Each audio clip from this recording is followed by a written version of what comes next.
Hi YouTube watchers, welcome to Beyond Convention. I'm Dee Scown and I'm a coach and an author.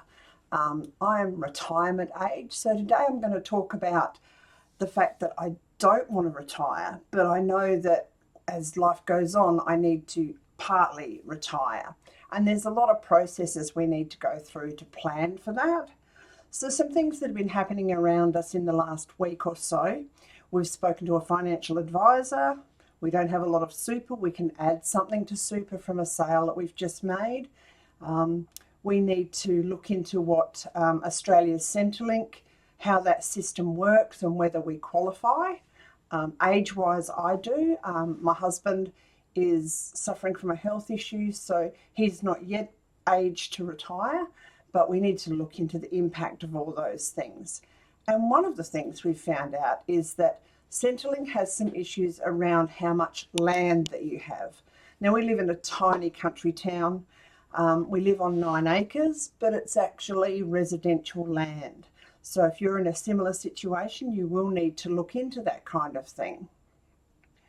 Residential land is often on smaller allotments and has different titles, and that's our situation. We've got a number of titles over a small lot of land.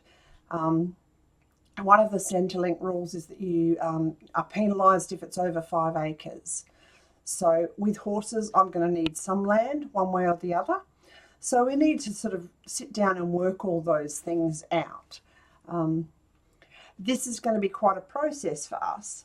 So none of the government departments make things easy, and there's different ways to deal with land. You can rearrangement in allotments.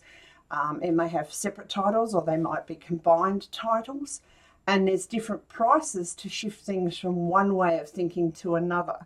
So if you're looking to change allotments in land, it's incredibly expensive, and it certainly probably isn't worth it in smaller country towns.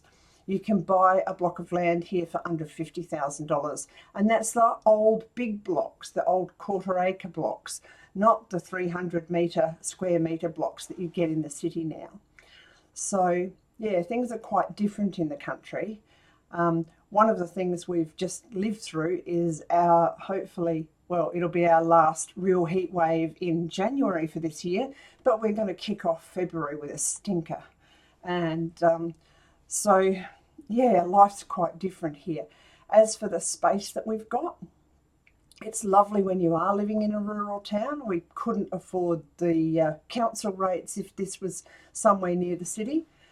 And there's that, just if you like space, that's fantastic. You can spread yourself out, build large sheds like we have for my husband. But all those things have to come into play once again later. They are valued in different ways for benefits and stuff like that.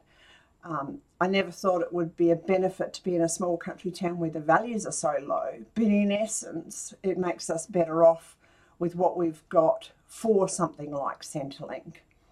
So if you're planning to downsize, are you planning to wind certain things up in your life? We need to wind up a bricks and mortar business these days, and I'm trying to I'm building other businesses that are more online that we can manage. So if you're the kind of person like me that doesn't want to just sit and do nothing, right? And everybody's got a different idea of what nothing is.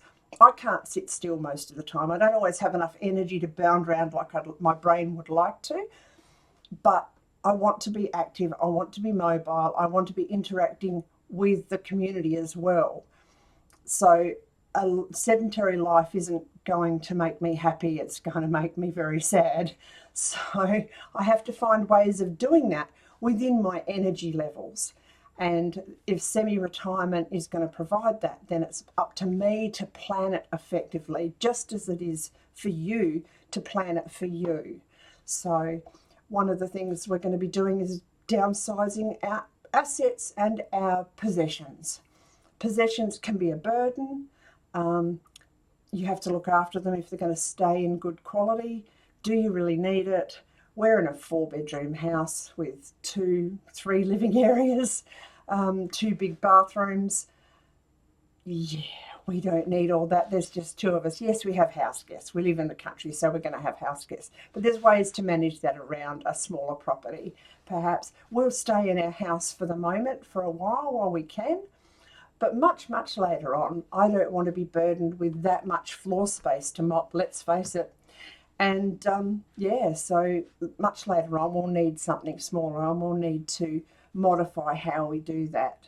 Now, one of the things I've been reading up on is minimalism and downsizing and something called dostatning. So I might pop up a webinar I did with Silver Sirens.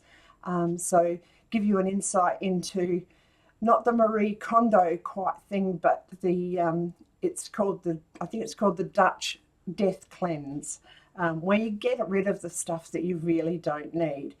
And there's a lot. So if you're looking at downsizing, if you're going to make your life easier for the future, keep following. I might have some stuff that'll be helpful. I'm Dee Scown. I'll catch you on the flip side.